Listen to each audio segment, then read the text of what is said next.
চাকদহের অত্যন্ত নামী পরিচিত নাট্য ব্যক্তিত্ব, যিনি সফল হয়েছেন, সুভাষ মৈত্র মহাশয়, যিনি অসাধারণ লেখনী তার ধারণ করেন।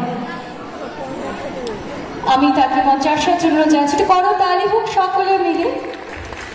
একজন নাট্যশিল্পী, অপর একজন নাট্যশিল্পীকে মেমেন্টো প্রদানের মধ্যে দিয়ে বরণ করে নিচ্ছেন। দি আর্টিস্ট মিউজিক সেন্টারে বরণ পর্ব চলছে। শাল প্রদানের মাধ্যমে বরণ করে নেবেন চাকদহের বুকে সঞ্জয় বসুকে, নিজের ঘরের ছেলেকে। শর্মিলা দিয়ে রয়েছেন আমাদের মধ্যে, শ্রীমতী শর্মিলা দাস মহাশয়া।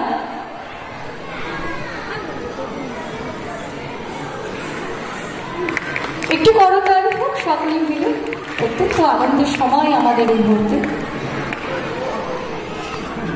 সঙ্গে রয়েছে কিছু ফল এবং মিষ্টি প্রদান করবেন আমাদের ডক্টর নিরুপম বিশ্বাস মহাশয়। মিষ্টিটা ডায়াবেটিস, আজকে একটু বকবেন না, ফলটা কিন্তু আমার সঙ্গে আছে। এবং মানপত্র প্রদান করছেন গুরু শ্রী শঙ্কর রক্ষিত মহাশয়।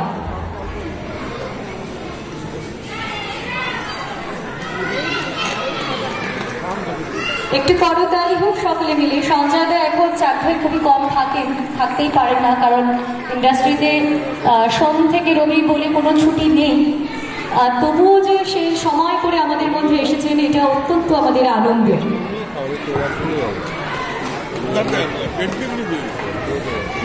আমি মানপত্রটি পাঠ করছি। দি আর্টিস্ট মিউজিক সেন্টারের পক্ষ থেকে শ্রী সঞ্জয় বাসুকে সম্মাননাপত্র। দীর্ঘদিন ধরে দি আর্টিস্ট মিউজিক সেন্টার আপনার মতো একজন শিল্পীর পৃষ্ঠপোষকতা পেয়ে ধন্য। চাকদহের প্রাচীন নাট্য সংগঠন হজবরলতে আপনার যোগদান, তারপরে কঠিন পরিশ্রমে নিজেকে একজন সফল অভিনেতা হিসেবে প্রস্তুত করে আজ আপনি প্রতিষ্ঠিত অভিনয় শিল্পী। টিভির বিভিন্ন চ্যানেলে বিভিন্ন ধারাবাহিকে আপনার অভিনয়ে দর্শকরা মুগ্ধ।